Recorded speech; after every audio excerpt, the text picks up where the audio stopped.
महाराष्ट्र में अब विधानसभा चुनाव की बारी है। महाविकास आघाड़ी में सीट शेयरिंग पर मंथन शुरू हो गया है।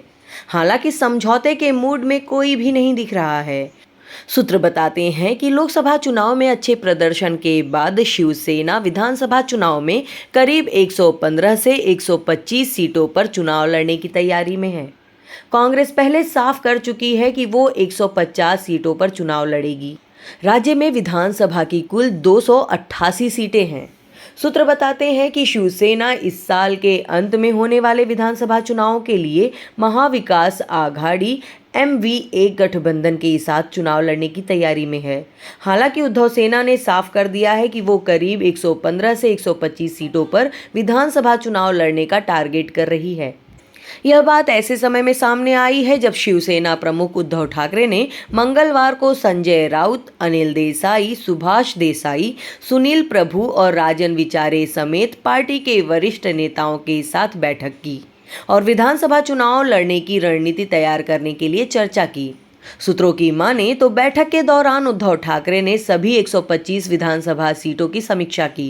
बैठक में उन्होंने कहा कि वे इन सभी सीटों को टारगेट करने के लिए एक थिंक टैंक के साथ एक वॉर रूम तैयार करने की भी योजना बना रहे हैं।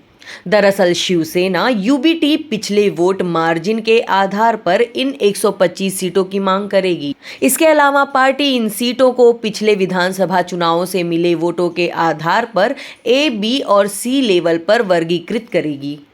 2019 के महाराष्ट्र विधानसभा चुनाव में शिवसेना NDA का हिस्सा थी और उसने 124 सीटों पर चुनाव लड़ा था, जबकि 163 सीटें BJP और अन्य सहयोगियों के लिए छोड़ दी थी। बाद में NDA से गठबंधन टूट गया और शिवसेना महाविकास आघाड़ी का हिस्सा बन गई और राज्य में सरकार बना ली।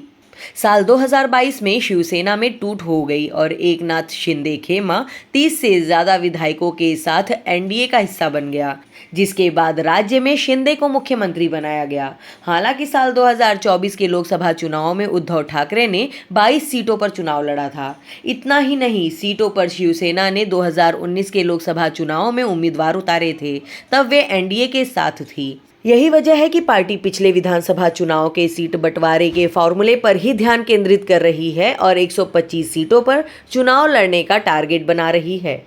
दिलचस्प बात यह है कि महाराष्ट्र कांग्रेस प्रमुख नाना पटोले पहले ही कह चुके हैं कि पार्टी हालिया लोकसभा चुनाव में प्रदर्शन के बाद आगामी विधानसभा चुनाव में 125 सीटों से कम पर समझौता नहीं करेगी। पटोले का कहना है कि विधानसभा चुनाव में भी हम 150 सीटों पर उम्मीदवार उतारने की योजना बना रहे हैं।